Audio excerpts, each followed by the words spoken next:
within this incident that's occurred here. I want to reach out and thank all our partners. We've had many regional partners, region meaning District 5 in Michigan, many county sheriffs, many local city and county police departments across the state have reached out and have provided assistance.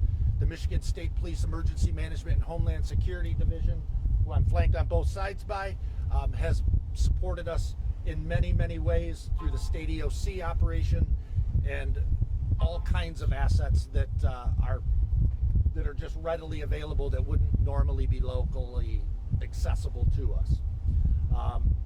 So at this time, we're going to conclude our remarks. We will take a few questions if we can center them away from asking questions about victims' names, because we will not be doing that today. We are not in the process of identifying anybody involved in here at this point, because that's the medical examiner's job to do that, make a positive identification, and notify the family before we tell everybody. Okay? So I guess if you'd give us that level of respect, we'd appreciate that. But we will take a few questions and we'll try to direct it to the appropriate person if we can just go one at a time. Tim, do you have any unaccounted for? At this point, where our request is to the community, if you have an unaccounted for person, not meaning you haven't chatted with them on Facebook and they live within 6 miles of here, but someone that lives in this affected area, that you reach out to our 911 center at the number that the sheriff provided. Any that you're aware of right now? We have followed up on every lead and they have all been unfounded or found. Unfounded meaning that they were not here, or found meaning we located them. The other thing I will touch on is we just received preliminary indication from the National Weather Service that this will likely be along the lines of a EF3 tornado at 150 miles an hour. Now that's subject to their verification. Does that matter? No. These people were still affected by something, right? We all know it was the wind. So let's not focus on this was an EF3 or EF4. We had lives lost and people hurt. So our goal is to get things put back together, get this community whole again, and support them how we can. So we'll take a couple more questions. Of the survivors you've spoken to, some of whom were in these homes, what are they telling you? What did they experience? What are some of their stories that you've heard as far as your investigation? I would be here all day if I told the stories. I will tell you, I did not hear that it sounded like a freight train.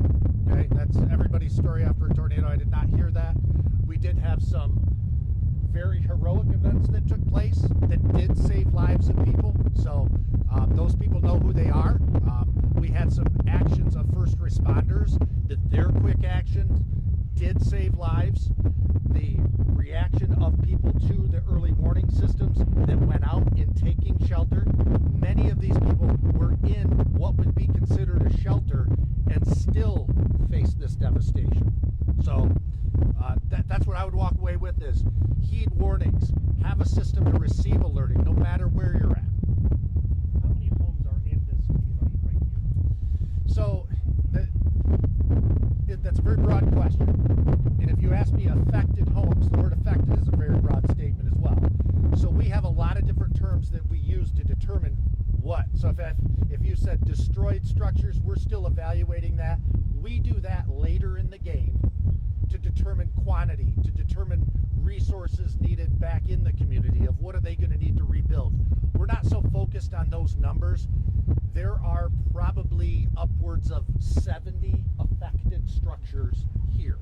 Now, affected could mean no longer present to us, or it's got part of this blown up.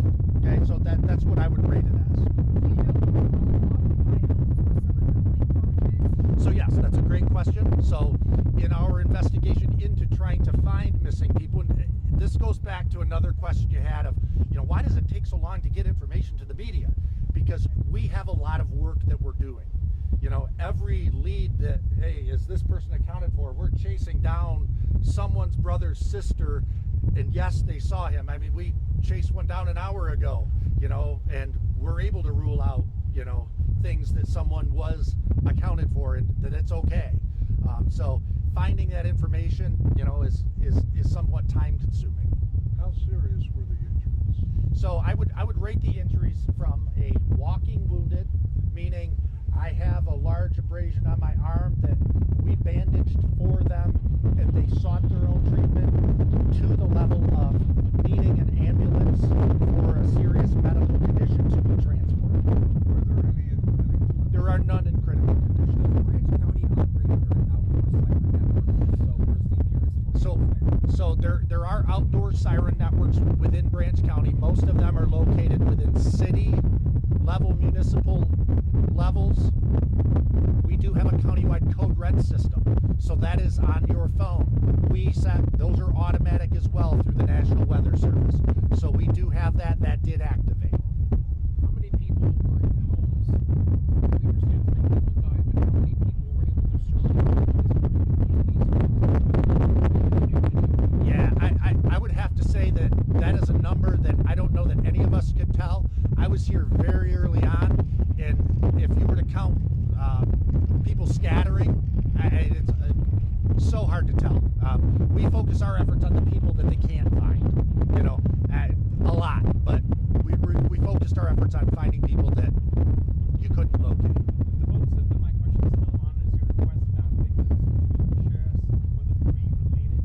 I'm not able to share that because there's no confirmations yet. So even if I was presumptive, it would be premature. Are you aware of any mobility issues that stop them from either evacuating or getting to a basement? I'm not. When did you all end rescue operations, and how long do you anticipate recovery operations? So technical rescue operations ended last night. We had approximately 3 hours and 30 minutes of daylight with assets on the ground. Obviously, nightfall, hazardous scene. You'll see all these lights we have out. That's what we had to work under. We also had another storm come through. So we had responders out doing the jobs that they do in that. We had a shelter in place timing where we had to pull them all back because of sightings of funnel clouds to our north. We had to get them out. So we backed them all out, put them in safety, got them back out. The dogs also had issues when it became too windy and rainy at times that it's sending scents in different directions. So there was a time that we just had to stop because the environment was not conducive to us proceeding. We are currently in recovery operations that will continue till we have all of our verifications met. We hope to have that wrapped up into the night tonight. Is this the first time the county is experiencing something like this? No. Would you No. consider this the worst? This is the first time, this is not the first time that this specific township, 2 years ago, this same township, relatively close to here, had a similar event. So, no, this is nothing new. Anything done differently to be prepared this time? So, you can only prepare for what you know is coming. In an all hazards approach, we have to prepare for all these things that could possibly occur in the world. Now, with hazardous weather being on our top of our list, yes, but what type of hazardous weather are we dealing with? Whether it's, flooding or, straight line wind events, large scale power outages or blizzards, we try to make an all hazards approach and prepare for them all and, do our best and figure out where the dice are going to fall and do what we can in each. What's your best guesstimate on allowing families to come back in and kind of look for their belongings? Yeah, we're hoping late in the day tomorrow that can occur, but it's all contingent upon us getting the necessary work done that we need to get done, and the things that I talked about before of, hey, if you can respect our airspace so that we can get some of those critical missions done while we still have some daylight today, that will keep that process going, at a pace. Do you think with this being an afternoon event, that saved lives of people not being home? Have you heard that in terms of people that were unaccounted for in the beginning? So that's a kind of a deep question, but I do know that I would really rather encounter a tornado during the day than at night because you have a chance of seeing it, and we did have great ground truth that this was on the ground. We do have video of it on the ground. You've probably seen it.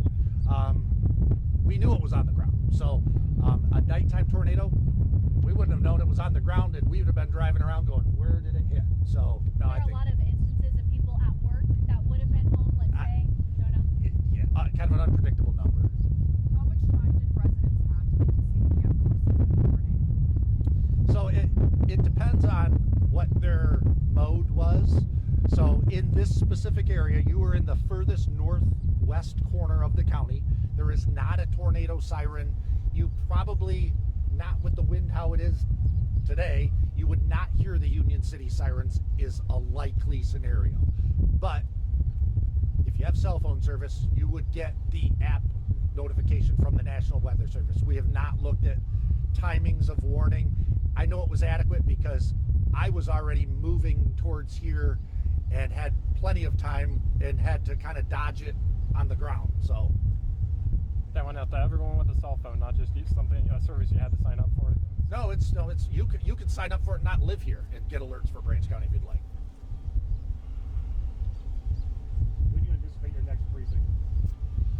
So we will likely do it when there's an ask. I don't know that there's much more unless you guys got more that to share. From a standpoint of what we know so far, what we're doing in the future plan has kind of been laid out.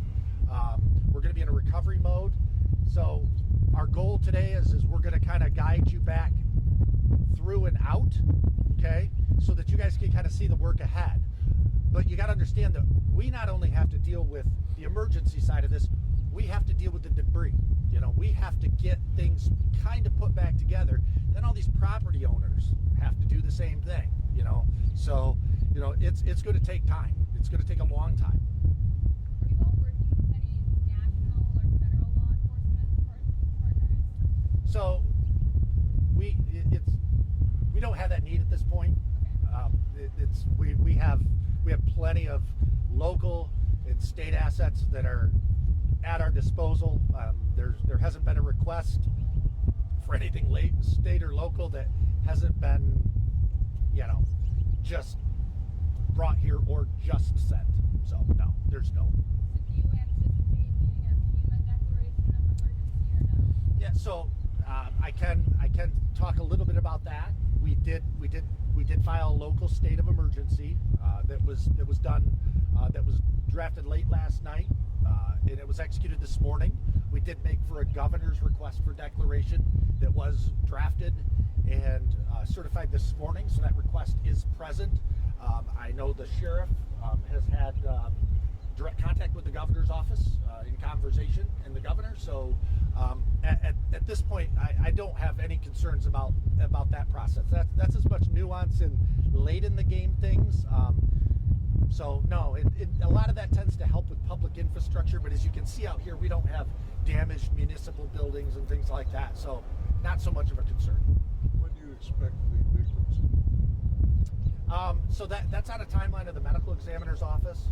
So I can't be predictive on how long it's going to take them to do the identification of the victims and seeing that it's got to be right. So we're ensuring that things are right that we put out, and we want to make sure that stays the case.